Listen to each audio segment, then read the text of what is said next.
Aretha Franklin, also known as the Queen of Soul, was a legend and pioneer for the soul music genre and took a big leap forward for African Americans in their place in the music industry.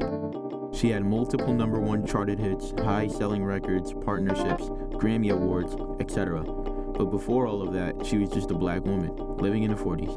Aretha Franklin was born on March 25, 1942 in Memphis, Tennessee. At an early age, her family moved to Buffalo, New York, and then Detroit, Michigan. She had spent most of her years in Detroit as she claims it's her home.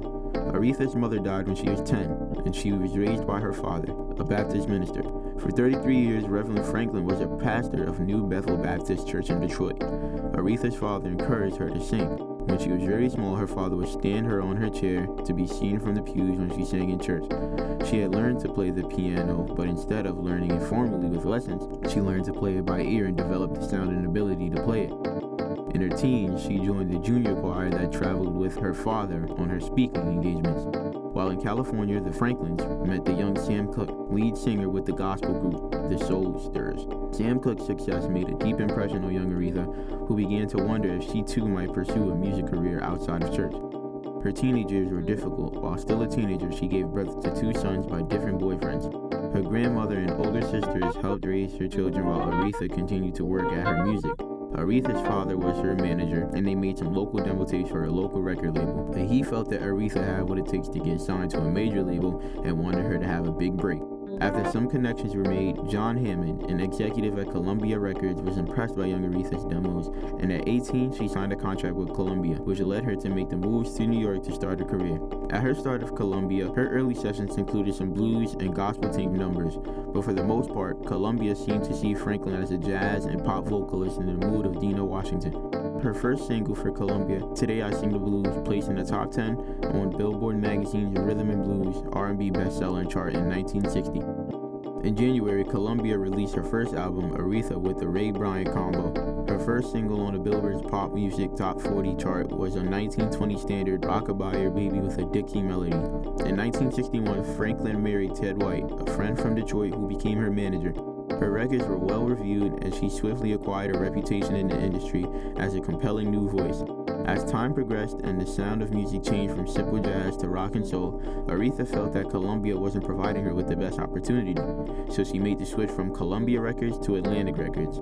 Since then, Aretha Franklin's ranked 9 in Rolling Stone's 100 Greatest Artists of All Time. Her first single for Atlantic, I Never Loved a Man the Way I Love You, shot at #1 on the R&B chart, and to #1 on the Billboard Hot 100, and gave the title to her first album. In December of 1967, the B-side of her first single, Do Right Woman, Do Right Man, made the R&B Top 40. Respect brought Franklin 2 Grammy Awards for Best R&B Record and Best Female R&B Performance. Her first Atlantic album became a gold record, selling 500,000 copies. Franklin scored 2 more top 10 singles in 1968, Baby I Love You and the unforgettable You Make Me Feel Like a Natural Woman, which was written by Carole King. The following year, she released 2 top 10 albums, Lady Soul and Aretha Now.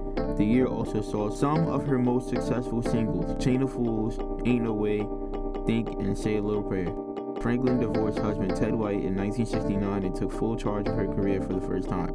In the early 1970s, she continued to run of hit albums with Spirit in the Dark and Young, Gifted, and Black. She was the first soul artist to play at the San Francisco rock venue Fillmore West.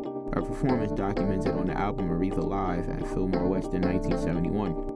Returning to her roots in gospel music, she recorded a live album at New Missionary Baptist Church in Los Angeles. Amazing Grace sold over 2 million copies, making it the best-selling albums of her career and the best-selling gospel album of all time. Fast forward from all the Grammy Awards, important performances, etc. On August 13th, unfortunately, Aretha Franklin died due to being gravely ill. Her death had a huge impact on the black community. She had unofficial tributes to both NYC train stations, Franklin Street in Manhattan and Franklin Avenue in Brooklyn. After all of that, at the 61st Annual Grammy Awards, the ceremony ended with a memorial tribute to the life and career of Franklin. The tribute concluded with a rendition of her 1968 hit, A Natural Woman, You Make Me Feel Like, performed by Fantasia Barrino Taylor, Andra Day, and Yolanda Adams.